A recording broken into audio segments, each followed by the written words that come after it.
The president saw what the system surfaced. The problem is that the system itself can be dead wrong. And if a president were to ask directly, if he somehow became aware that something existed beyond what he had been briefed, the response he would get would almost certainly be precise in its wording and defensible in its accuracy, but carefully bounded in its scope. What he would receive is not the full architecture of the program, but a controlled slice of it.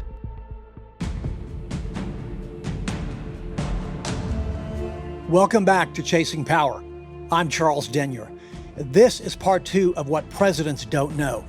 Today, we'll step inside the architecture because understanding the actual mechanisms by which a president is kept in partial ignorance, not because of a conspiracy, but because structurally that's how it works, is necessary in understanding every presidential story we are going to tell across the remaining episodes.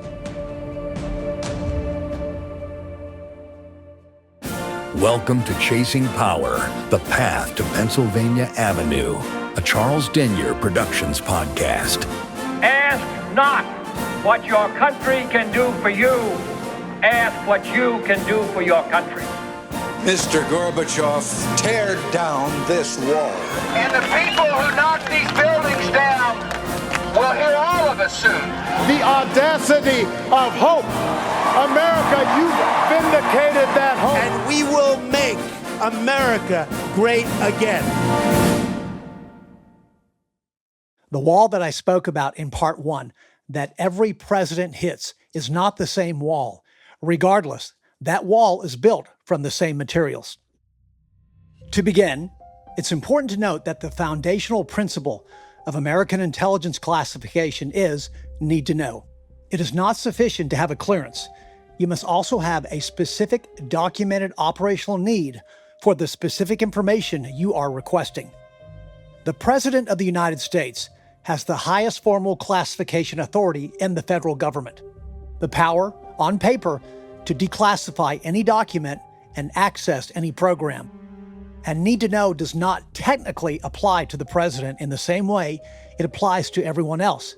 And that's because the president's need is presumed by their constitutional role as the leader of our nation.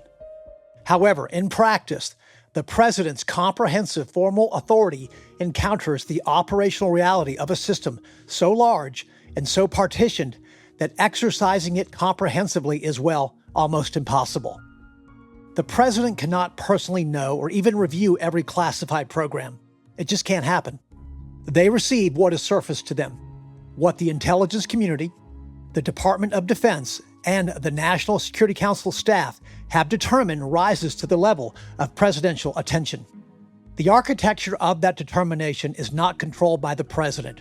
Rather, it is controlled by decades-long career professionals who staff those institutions, who have their own judgments about what requires presidential decision and what can be managed below that level.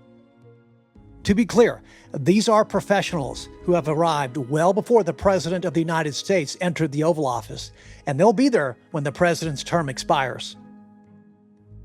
Former CIA Director Robert Gates, who served under 8 presidents, wrote in his memoir that every president he worked with was surprised by the gap between what they expected executive power to mean and how it actually functions.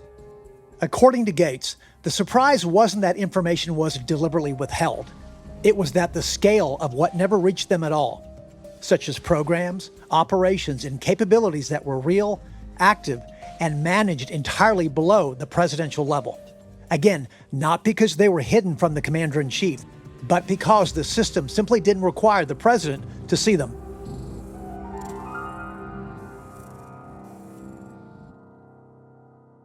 Some of the most striking cases of presidential blind spots involve programs that were never fully disclosed to the presidents under whose authority they operated. Take MK-Ultra, the CIA's covert mind control research programs active from the early 1950s to 1973, which included experiments on unwitting American and Canadian citizens. Successive presidents were never fully briefed on its scope. In 1973, CIA Director Richard Helms ordered the destruction of MK-Ultra files to prevent their exposure, eliminating evidence of a program conducted in the name of the U.S. government. yet never fully surfaced to those nominally in charge, such as the president. A more recent example came in 2013, when Edward Snowden revealed the scope of NSA surveillance programs, bulk collection of Americans' telephone metadata, global internet interception, and surveillance of allied leaders, including German Chancellor Angela Merkel. The Obama administration later acknowledged that the president had no idea of the specific program targeting her phone, a significant intelligence operation affecting a key ally. But those are not the isolated cases. In the 1960s, the CIA's program known as Operation Chaos conducted domestic surveillance on American citizens to track anti-war and civil rights movements, despite legal prohibitions and without full presidential awareness of its scope. And in the early 2000s, the NSA's warrantless surveillance program, conducted under classified authorities, expanded in ways that even senior officials later suggested exceeded what had been clearly understood at the presidential level. And what about a program so secret that a president-elect is brought into it well before he's even taken the oath of office? There's a moment right at the transition of power that captures this dynamic better than almost anything else. And it centers on a program the public wouldn't learn about for years, Stuxnet. In late 2008, as George W. Bush prepared to leave office, he sat down with President-elect Barack Obama for a series of highly classified transition briefings. Alongside the wars, the financial crisis, and the known national security threats, there was something else. Something that didn't live in standard reporting channels. Something buried so deep.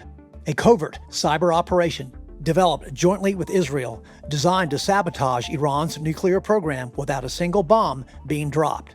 Again, that program was called Stuxnet. Bush had authorized it in its early stages. A narrowly scoped, highly controlled operation targeting specific centrifuges inside Iran's Natanz facility. It was engineered to be precise, limited, and contained. But what Obama inherited was not just an authorization. It was a program already in motion, already evolving, already being executed at levels far removed from the Oval Office. By the time it reached full operational maturity, Stuxnet had become something unprecedented, a self-propagating cyber weapon, capable of moving beyond its intended environment. And at one point, it did exactly that, spreading outside Natanz and exposing fragments of the operation to the outside world. And this is where it becomes revealing. Barack Obama didn't create Stuxnet. He was read into it, partially, during the transition. What he received was not the full developmental history, not every technical decision, not even the accumulated risks that had built over time. What he inherited was a program that had already taken on a life of its own. And once in office, he faced a decision: shut it down or continue it.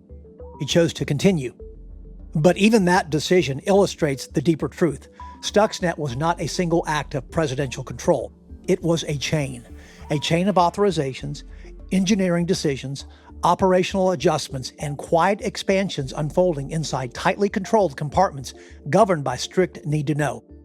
What began as a narrowly defined capability evolved into something far more complex and far more consequential, shaped not by presidential intent, but by the internal momentum of the system carrying it forward. And that's the pattern. And this dynamic is not limited to intelligence programs or oversight failures. It extends to the very core of presidential power.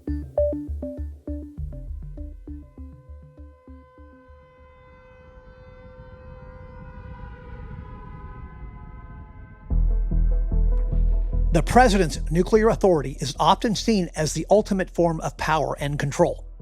The so-called football, a secure briefcase carried at all times near the president that contains the options and procedures for a nuclear strike, along with the codes needed to authorize it. That authority is real, but even here, the system is more complicated than it appears. In practice, there have been moments when events unfolded before presidential authority could even be exercised. In 1979, a training tape simulating a missile attack was mistakenly fed into NORAD's warning system and briefly treated as real. The alert was resolved before it reached President Jimmy Carter by watch officers applying their own judgment within established protocols. Yes, presidential authority is real, and it is ultimate. However, the system it operates within is not always controlled from the top. At critical moments, it has depended on individuals making decisions before that authority could ever be brought to bear. And this brings us back to something we touched on in Part 1, the President's daily brief.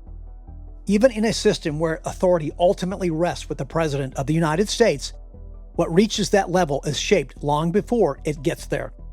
The PDB is prepared by senior analysts drawing on intelligence from across the U.S. intelligence community. But the final judgment, what is important enough to place in front of the President, is made by career professionals that decide what rises to that level.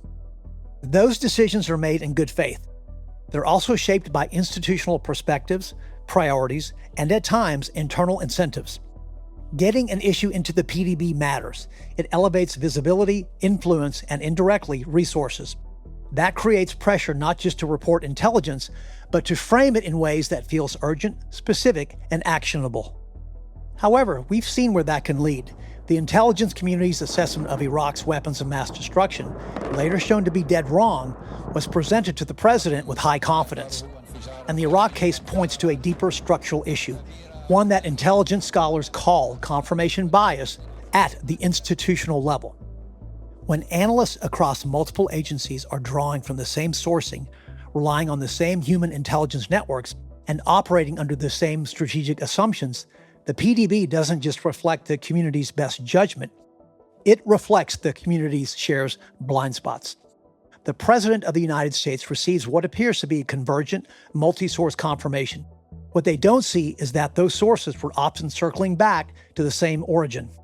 The appearance of consensus can be more dangerous than open disagreement because it forecloses the questions that might have changed the outcome. The President saw what the system surfaced. The problem is that the system itself can be dead wrong.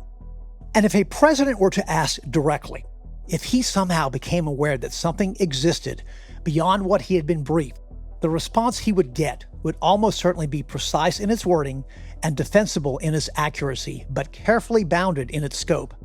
What he would receive is not the full architecture of the program, but a controlled slice of it. The portion that is deemed irrelevant to his immediate question, decision point, or legal authority, and nothing more.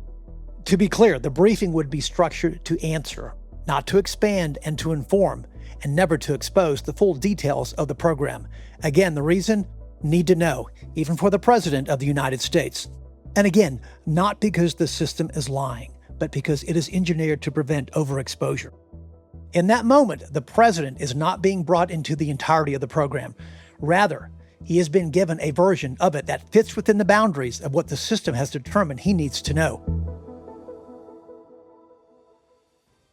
So in the end, by the time the information and the answers reach the President, it has already been refined, scrubbed for sensitivity, aligned with disclosure protocols, and calibrated to avoid cascading access into other compartments that were never intended to be opened. So what is the end result here? That means the President hopefully walks away informed with just enough information to act, but not necessarily equipped to see the full landscape in which that action exists. And over time, as decisions are made based on those bounded briefings, the gap between authority and visibility does not just persist, it becomes part of how the system sustains itself. That's where we end Part 2. In Part 3, we start the presidential stories. Nixon and Ford, two men who confronted the same fundamental discovery about what the system actually was and responded in completely different ways. All opinions expressed are those of the host and do not reflect the official positions of any political organization, government agency, or private institution. This podcast is for news reporting, commentary, and criticism. We use excerpts, clips, and quotations from political events and other copyrighted works under the Fair Use Doctrine. All rights in those works remain with their respective owners. The views expressed are our own and do not represent any other entity.